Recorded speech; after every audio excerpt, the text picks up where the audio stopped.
क्या आप अपने रिश्तों को और मजबूत करना चाहते हैं और अपनी जिंदगी में संतुलन लाना चाहते हैं?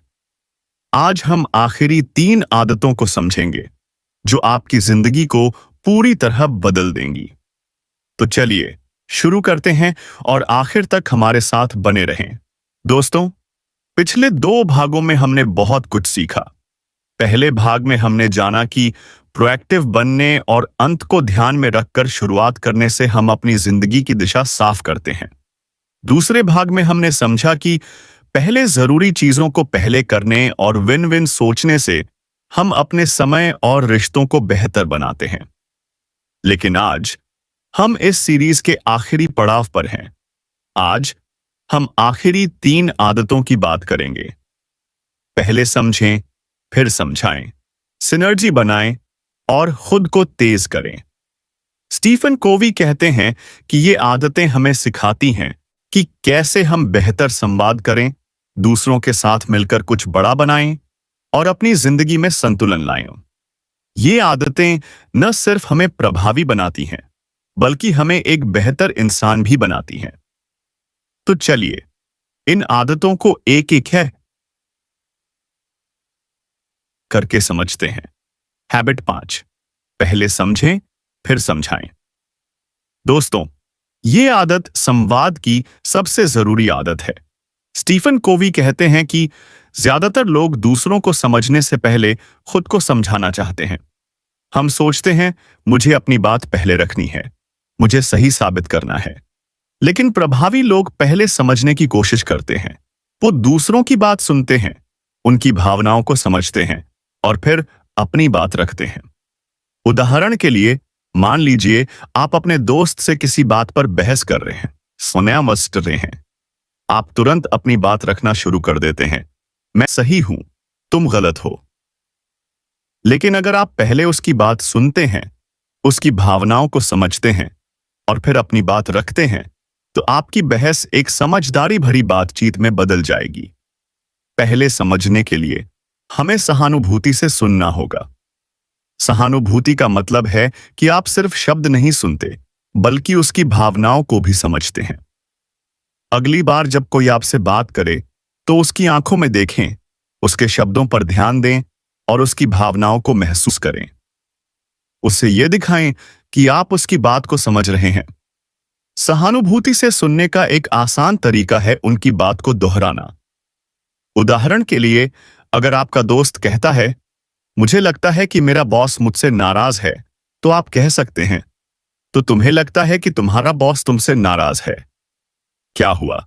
इससे उसे लगेगा कि आप उसकी बात को गंभीरता से सुन रहे हैं और वो अपनी बात को और खुलकर बताएगा। जब आप पहले समझते हैं, तो आप भरोसा बनाते हैं। दूसरा इंसान आप पर भरोसा करने लगता है, क्योंकि उसे लगता है कि आप उसकी बात को महत्व दे रहे हैं। और जब भरोसा बनता है, तो आपकी बात को भी गंभीरता से लिया जाता है। मैं आपको एक कहानी सुनाता हूं। एक पिता था जो अपनी बेटी से बहुत परेशान था। उसकी बेटी स्कूल में अच्छा प्रदर्शन नहीं कर रही थी और वो हर दिन उससे झगड़ता था, तुम मेहनत क्यों नहीं करती? लेकिन एक दिन उसने स्टीफन कोवी की यह किताब पढ़ी और हैबिट 5 को अपनाने का फैसला किया। उसने अपनी बेटी से शांति से बात की और उसकी बात सुनी। उसने समझा कि उसकी बेटी स्कूल में दोस्तों की कमी से परेशान थी। उसने उसकी मदद की और धीरे धीरे उसकी बेटी का प्रदर्शन बेहतर हो गया। हैबिट 5 हमें सिखाती है कि संवाद 2 तरफा होता है। अगर हम सिर्फ अपनी बात रखते हैं, तो हम कभी भी सही मायने में जुड़ नहीं सकते। लेकिन जब हम पहले समझते हैं, तो हम एक गहरा रिश्ता बनाते हैं।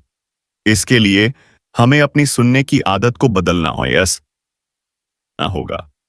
ज्यादातर लोग सुनते वक्त जवाब देने की सोचते हैं, मैं इसके बाद क्या कहूंगा। लेकिन प्रभावी लोग सुनते वक्त सिर्फ सुनते हैं। वो अपने दिमाग को शांत रखते हैं और पूरी तरह से उस इंसान पर ध्यान देते हैं। मैं आपको एक सलाह देता हूं। अगली बार जब कोई आपसे बात करे, तो अपने फोन को दूर रखें, टीवी बंद करें और उसकी बात पर पूरा ध्यान दें। उसकी बात को दोहराएं और उसकी भावनाओं को समझें। फिर अपनी बात रखें। आप देखेंगे कि आपके रिश्ते कितने गहरे और मजबूत हो जाते हैं। हैबिट 5 हमें सिखाती है कि संवाद में समझना सबसे पहले आता है। जब आप दूसरों को समझते हैं तो वो भी आपको समझने की कोशिश करते हैं, और इस तरह आप एक ऐसा रिश्ता बनाते हैं जो भरोसे और प्यार पर आधारित होता है। हैबिट 6 सिनर्जी बनाएं। दोस्तों, सिनर्जी का मतलब है कि हम अकेले से ज्यादा साथ मिलकर कुछ बड़ा बनाएं।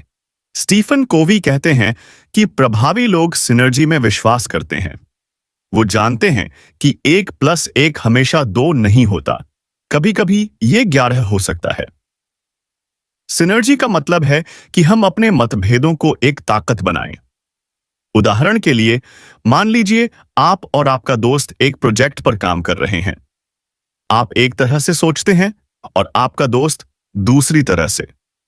अगर आप दोनों अपनी अपनी सोच पर अड़े रहते हैं तो प्रोजेक्ट कभी पूरा नहीं होगा। लेकिन अगर आप एक दूसरे की बात सुनते हैं और एक नया रास्ता ढूंढते हैं जो आप दोनों की सोच को मिलाता हो, तो आपका प्रोजेक्ट और बेहतर होगा। सिनर्जी बनाने के लिए हमें हैबिट 4 और 5 का इस्तेमाल करना होगा। हमें विन विन सोचना होगा, यानी दोनों पक्षों को फायदा हो, और हमें पहले समझना होगा, फिर समझाना होगा, यानी एक दूसरे की बात को सुनना और समझना होगा। जब हम ऐसा करते हैं तो हम एक दूसरे के साथ मिलकर कुछ ऐसा बनाते हैं जो अकेले कभी नहीं बना सकते। सिनर्जी का एक खूबसूरत उदाहरण है एक ऑर्केस्ट्रा। एक ऑर्केस्ट्रा में कई लोग अलग अलग वाद्य यंत्र बजाते हैं, कोई वायलिन, कोई ड्रम, कोई पियानो। अगर वो सब अपनी अपनी धुन बजाएं तो सिर्फ शोर होगा। लेकिन जब वो एक दूसरे के साथ तालमेल बिठाते हैं और एक साथ एक धुन बनाते हैं तो वो एक खूबसूरत संगीत बन जाता है। यही सिनर्जी है। मैं आपको एक कहानी सुनाता हूं। एक कंपनी में 2 डिपार्टमेंट थे, मार्केटिंग और सेल्स। दोनों हमेशा एक दूसरे से झगड़ते थे। मार्केटिंग वाले कहते थे, हम इतने अच्छे कैंपेन बनाते हैं लेकिन सेल्स वाले बेच नहीं पाते। और सेल्स वाले कहते थे, मार्केटिंग वाले ऐसे कैंपेन बनाते हैं जो बिकते ही नहीं। लेकिन एक दिन उनके बॉस ने सिनर्जी की बात की। उसने दोनों टीमों को एक साथ बैठाया, उनकी बात सुनी और एक नया प्लान बनाया जिसमें दोनों की ताकत का इस्तेमाल हुआ। नतीजा, उनकी सेल्स दोगुनी हो गई।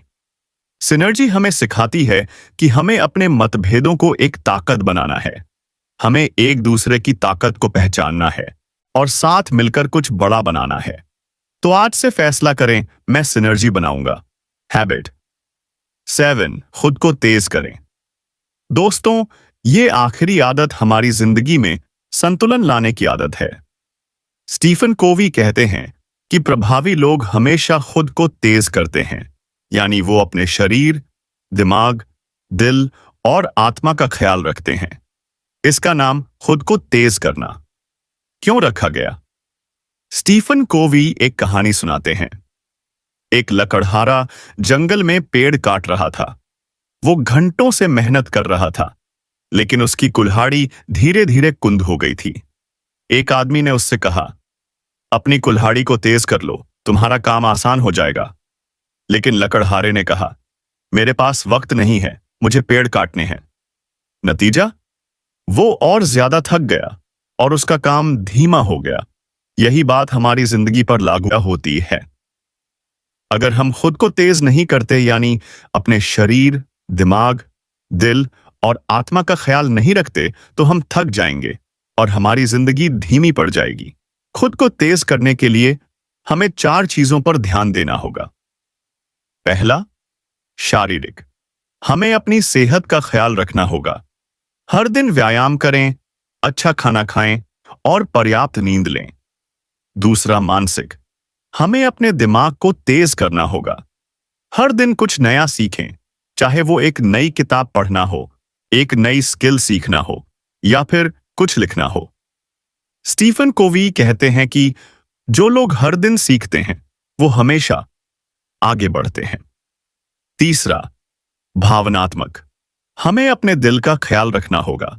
अपने रिश्तों को वक्त दें, अपने दोस्तों और परिवार के साथ हंसें और सकारात्मक लोगों के साथ रहें। जब हम अपने रिश्तों को मजबूत करते हैं तो हमारा दिल खुश रहता है।